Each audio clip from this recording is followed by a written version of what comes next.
Okay, so if you go to the AtGames website today, they've updated their press release page announcing their new Atari Flashback, Sega Flashback, and even an Activision Atari Flashback console.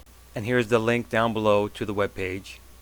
And in a moment, I'm going to play a couple of their press release videos, one about the new Atari Flashback 8 and one about the Sega Flashback. Let's take a look. Well, I'll start off by saying that the box itself looks pretty nice. It looks like a higher quality box. Looks like they're including about 130 games this time, so they got 29 more games than the Flashback 7. And if you want to freeze the video right here, you could probably get a good look at some of the games listed. I'm not sure if this is the final version games listed, but this is what my detective work has found so far. But without any further ado, let's have a look at the press videos.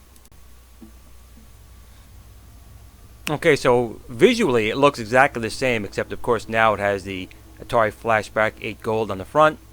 But one of the new things they have added is they're now doing an HDMI output at 720p. So that's pretty good considering the 2600 was such a low resolution. So obviously they're using an emulator to bring that up. And it looks like they're going with the wireless technology, 2.4 gigahertz over the old style, which was just infrared. And with infrared you had to keep it in line of sight of the console. But the big news here is they're doing also an Atari Flashback 8 for Activision games, or having some Activision games included. And that's awesome. A lot of people are huge fans of Activision, and to many people who didn't know, Activision was the world's first third-party developer in the gaming world. There were a bunch of developers who left Atari because they felt like they were not being recognized or compensated enough for the games they were making. Started their own company, and well, they made some pretty damn good games. A lot of the best developers left Atari to form Activision. And it looks like great. We have some save states, something we didn't have in the older Atari Flashbacks. So that's a huge thing. I really think that AtGames has been out for quite some time, making some pretty neat little consoles. And look, we have some filters here. We can change how it looks.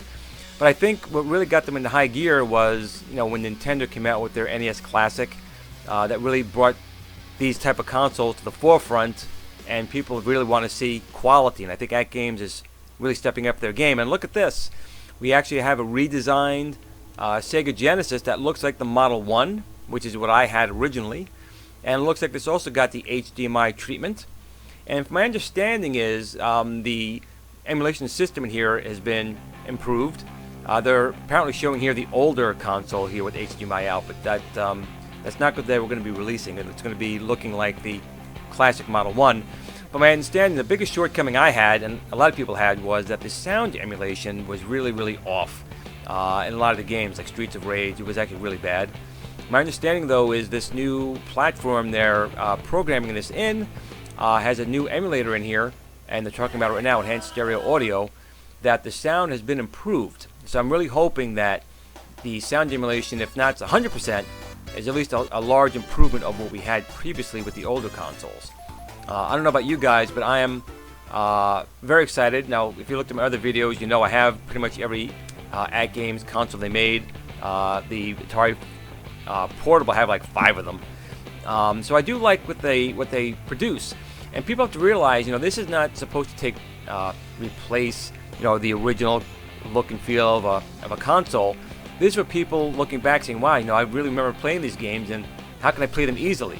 And for getting, 120, 130 games on here, now HDMI output, improved audio out, save states, and new controllers that are now using RF versus infrared, and filters. So I really think that maybe the NES Classic, even though it was very short-lived, and Nintendo really, in my opinion, pissed off a lot of people by discontinuing it the way they did, may have helped out AtGames quite a bit, because it brought to the forefront these type of consoles. And I think that the Atari Flashback 8, the Flashback 8 with the Activision games, and the Sega Flashback console, I really think this is going to push them into a higher standard, and hopefully the community will embrace that and buy these consoles. So everyone, thanks for watching, and hopefully we'll get more information soon after E3 on these pretty neat little AtGames consoles.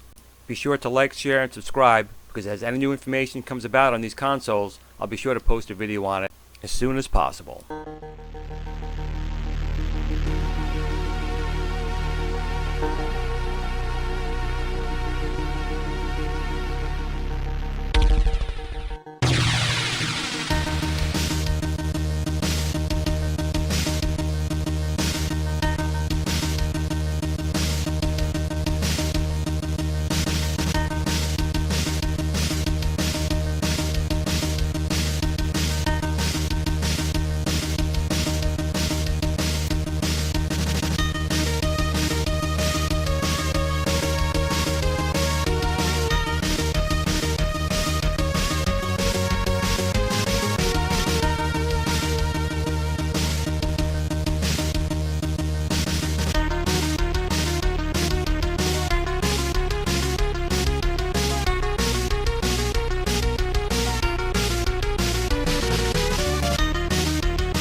Sit, Blue Blue, sit.